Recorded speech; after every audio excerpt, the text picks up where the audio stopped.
Okay, part 3, the reality check on AI licensing. Everyone who's a creator says, I want to get paid for what AI took from me.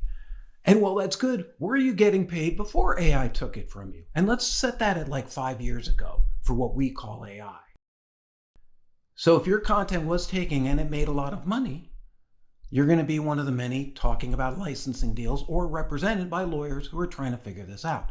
There are so many lawsuits going on. We've covered them. The major ones that really matter so far aren't that many. We're figuring it out.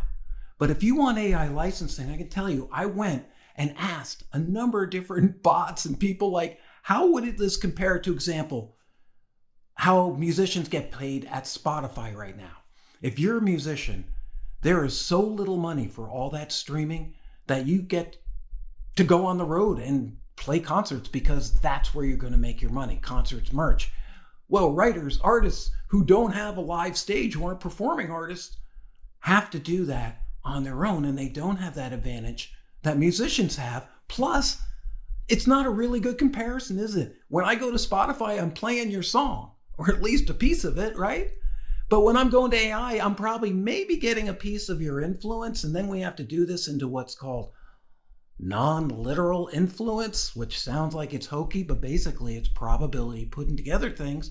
And sometimes for very famous brands like Getty Images, their brand came out because it was repeated so often, it became a pattern, a understood pattern by AI. It's not memory. It's simply understanding this is a good response to that. It's not actually the Getty Images brand housed in there. It's reconstructed.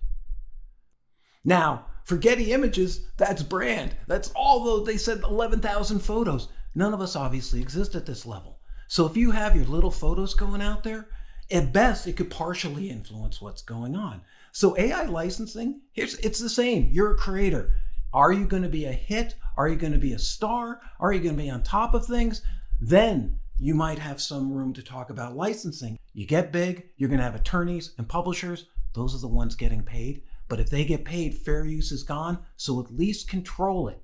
Give permission, control, follow what I've shared in the previous episode about setting up your site, doing the basics. It's not great, but at least you're protecting yourself if and when you become a hit. Because until then, licensing isn't really going to matter.